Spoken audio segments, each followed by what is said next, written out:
네, 시장을 보는 눈을 키우는 시간입니다. 오늘 또 3개월 만에 만든 쿼드러플 위칭데이, 이른바 네마니아의 날인데요.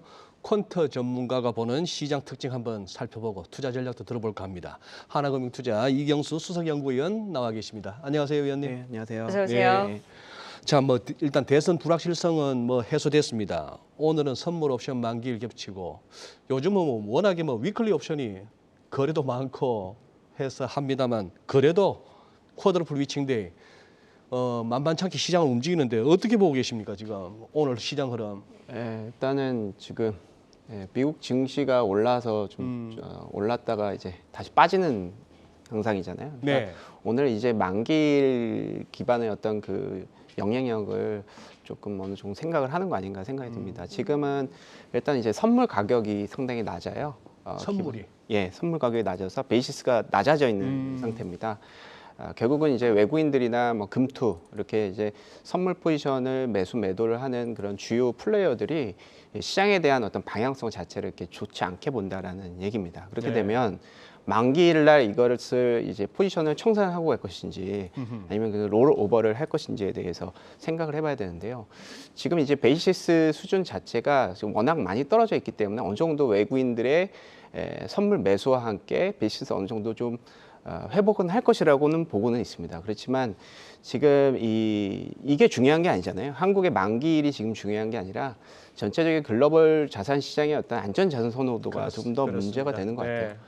신흥시장 채권 가상금리가 600bp를 넘었고요. 그러니까 이 이머징의 CDS 프리미엄이 높아졌다 이런 얘기 많이 들어보셨잖아요. 그래서 지금은 이머징에 대한 어떤 펀더멘탈을 우려하는 그런 이 디폴트에 대한 어떤 리스크를 시장 참여자들이 반영을 하고 있는 상황이고, 그렇게 되면 외국인들이 국내 증시가 사실 이제 이머징 지수잖아요. 네. 이머징 지수에 포함이 되어 있기 때문에 적극적으로 사기에는 좀 어렵다라고 생각을 하고 있어요. 그래서 베이시스가 좀 낮아져 있는 상태이기 때문에 오늘 이제 종가라든지 오늘 이제 오후장에서는 어느 정도 이게 축소가 될 수는 있습니다. 그렇지만 이 베이시스가 낮았기 때문에 또 어떻게 보면 금융 투자는 매도 차익의 기회가 생기는 거예요.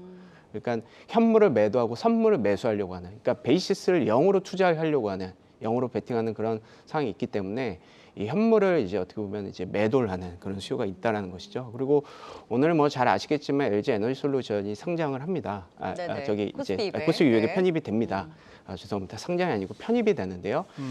그렇게 되면 이 코스피 200에 들어가기 때문에 이제 공매도가 허용이 되잖아요. 그렇죠. 네, 네. 그러면 이제 내일부터 코스피 200에 들어간다라는 그런 이제 투자 시장 참여자들이 알고, 사모펀드도 알고, 개인 투자자도 알고, 오늘 지금 니켈 가격도 좀 오르고 이 종목군의 이 PER도 상당히 높다는 것을 알기 때문에 이 시총 3위죠. 지금 3위 종목에 공매도가 들어간다라고 했을 때 사실 시장의 어떤 그 변동성을 또 야기를 할 수 있을 것 같아요. 그래서 네. 지금 만기일 같은 경우에는 사실 저희는 한 중립 정도의 어떤 의견을 가지고 있습니다. 이 만기일이 어느 정도 기존의 어떤 외국인들의 선물 포지션을 매도 포지션을 조금 일부 이제 되돌리면서 순매수로 들어갈 수는 있겠지만 이게 이제 일시적인 가능성이 높다. 그러니까 어떻게 보면 지금 어제 장으로 봤을 때 위험 선호가 나타났잖아요. 예, 예. 그러니까 그 정도의 어느 정도의 매수세만 나타나고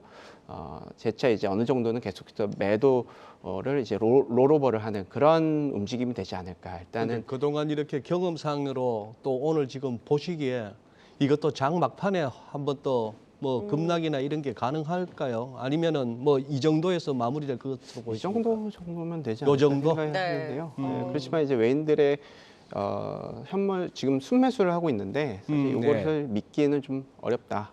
이렇게 생각을 합니다. 지금 산다고도 볼 수가 없는 상황이죠. 네, 맞습니다. 그래서 오늘 중립 정도의 의견에 만기일 전략을 말씀해 주셨는데, 그렇다면 그래도 지금 이 정도 수준에서 큰 변동성 보다는 좀 마무리될 가능성이 높다라고 봐주셨어요. 근데 와닿았던 말이, 지금 외국인도 그렇고 한국 시장의 만기일이 중요한 것이 아니다라고 하셨잖아요. 워낙 이제 대외 변수에 더 크게 흔들렸던 시장이기 때문에. 근데 최근 리포트 보니까 계절성 베팅이라는 말씀을 주셨는데 네.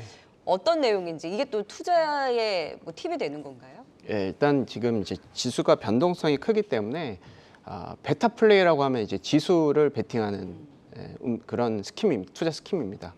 그렇지만 이제 그거보다는 알파 스킴에 좀 집중을 하자라는 겁니다. 그렇기 위해서는 시장을 해치를 해야 돼요. 시장을 해치를 해놓고 예를 들어서 인버스를 어느 정도 보유를 해놓고 알파만 가지고 가겠다라는 거죠. 시장 대비해서 아웃퍼폼만 하게 되면 사실은 이 돈을 버는 거잖아요.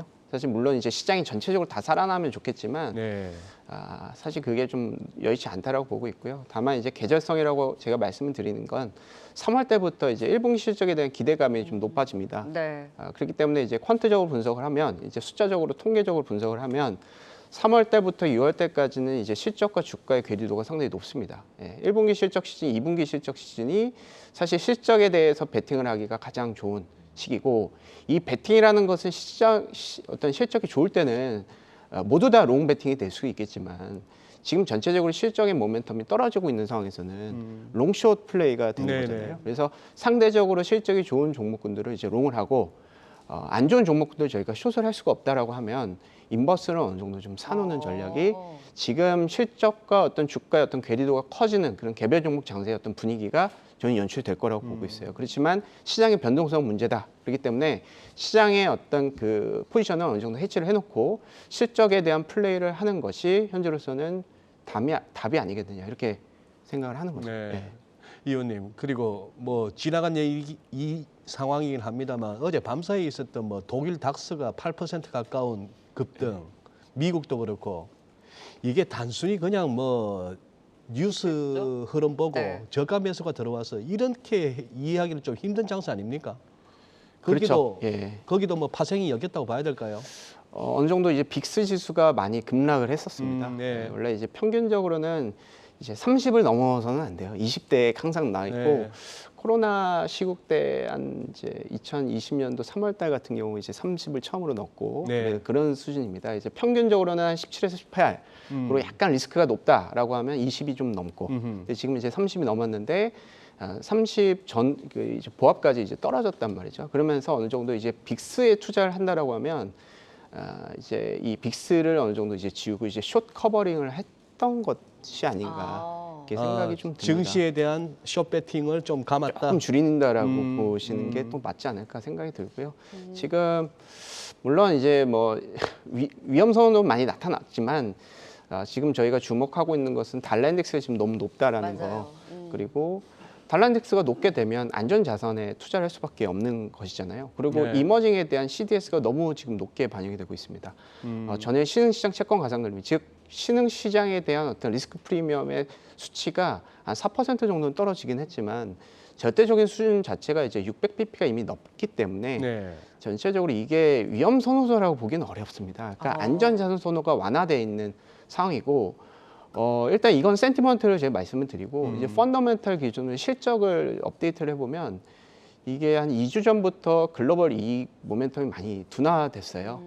인플레이션이 어느 정도 반영이 되고 있는 것이 아닌가 이렇게 생각이 들고 특히나 이제 소비재 쪽이라든지 금리가 좀 또 상승세가 좀 둔화되면서 또 금융 쪽도 좀 좋았던 금융 쪽도 좀 좋지 않고 그래서 지금 이제 유일하게 좋은 쪽은 에너지 섹터 정도인데 네. 사실 에너지 섹터를 저희가 이제 그 실적으로 100% 반영하기는 어렵잖아요. 그러니까 예. 이 스탠다드 지표는 이제 유가를 보면 되는 거기 그렇죠. 때문에 그렇기 때문에 지금 전체적인 이익에 대한 어떤 레벨 자체가 고민이 되고 선진국도 그렇지만 이제 이머징 시장의 이익 모멘텀이 좀 더 좋지가 않습니다. 워낙 좀 제조업 기반 이제 포션이 좀 더 크고 유가가 뭐 어느 정도 이제 급락을 하지 않는다면 그리고 급락을 그러니까 어느 정도 인객선까지 떨어지려면 또 시간이 또 필요한 것이고 그래서 지금은 쉽지가 않네요. 예, 그러니까 센티먼트는 어느 정도 개선이 됐다고 하지만 펀더멘탈 지표 같은 경우에는 기존의 상승세가 완화되고 있는 이 어떤 하락의 초기 느낌이 나요. 그래서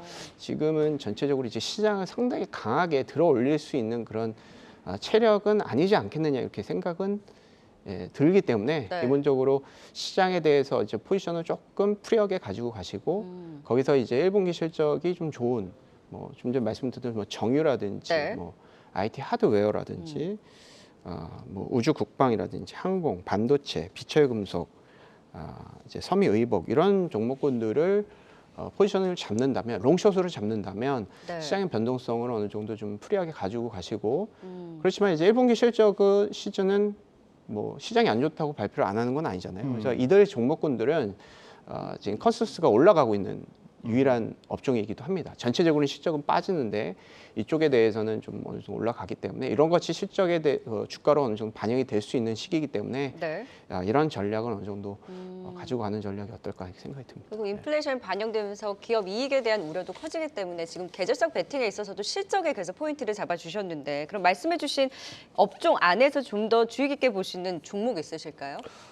그래서 뭐 정유 같은 경우는 그러니까 정유 같은 경우는 뭐 S-오일이나 GS 이런 종목군들이 될 수 있을 것 같고 IT 헤드웨어는 뭐 잘 아시겠지만 LG 이노텍, 삼성전기 이런 쪽은 이제 실적이 코스피가 떨어지는 여전히, 것보다는 네. 좋습니다. 그리고 섬유의복, 뭐 비철금속, 해운, 구주, 국방, 항공, 반도체 이런 이제 대표 종목군들이 일단 기본적으로 지금 실적이 좋다라고 생각하시면 될 것 같고 개별 종목으로는 LX 세미콘, MC넥스, 하나머티리얼스, 기아, 시젠, 삼성전자, CJ제일제당, 두산바켓, 영원무역, SK하이닉스 이런 종목군들이 지금 YTD로 주가도 많이 좀 빠져 있는 상황이고 실적에 대한 어떤 추정치 전망치도 일단 올라가고 있는 상황이기 때문에 이런 종목군들은 이제 시장을 해치를 해놓고 알파를 잡기가 롱으로 잡기가 좀 좋은 종목이 아니겠느냐 이렇게 생각이 듭니다.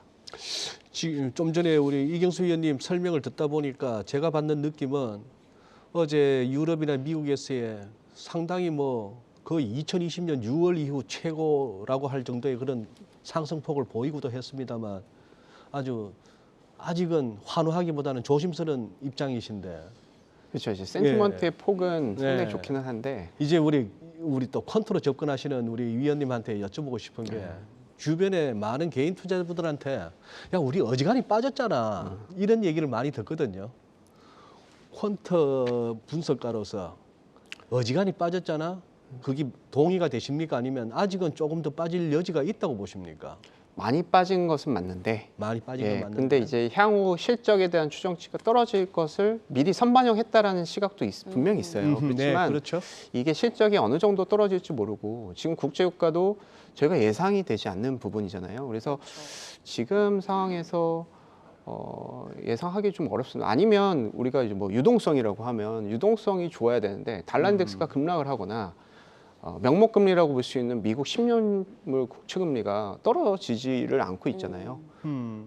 그렇기 때문에 지금 시장이 지금부터 반등을 한다라는 그런 생각을 갖기는 좀 어렵고 네. 가장 큰 건 이제 펀더멘털이죠. 펀더멘털은 지금 좀 많이 부러질 것이기 때문에 네. 그리고 한국 같은 경우도 지금 이제 여러 가지 이제 제조업 베이스의 어떤 매출 원가 자체가 상당히 높아지게 그렇죠. 되게 됩니다. 1분기는 그렇다 치더라도 2분기도 그렇고요. 그래서 지금 이제 실적이 하향 조정이 되는 폭을 어느 정도 좀 봐야 될 것 같고요. 1분기 실적도 어느 정도 좀 서프라이즈가 나와줘야 됩니다. 그러니까 우리가 원가 이상의 뭔가를 가지고 있을지는 사실은 숫자를 까봐야지 아는 거잖아요. 그래서 그걸 한번 보고 결정을 하는 것이 퀀트 입장에서는 좀 맞지 않겠느냐. 그렇게 좀 조심스러운 좀 입장입니다. 네, 많이 빠지기는 했으나 지금 안정된 것이 하나도 없기 때문에 여전히 또 여지는 열어두면서 결국 알파로 가져가는 쪽에서 이제 실적이 그나마 이익이 상향 조절되는 업종과 그 안에서의 종목으로 결국엔 좀 압축할 수밖에 없겠다라는 또 보수적인 시장에 대한 전망까지 해주셨습니다. 오늘도 너무 짧은 시간 동안 많은 이야기를 들으려다 보니까 시간이 좀 모자란 것이 아쉽습니다. 그래도 오늘 여기서 좀 마무리 짓도록 할게요. 지금까지 하나금융투자 이경수 수석 연구위원과 함께했습니다. 말씀 고맙습니다. 네, 감사합니다. 감사합니다. 네.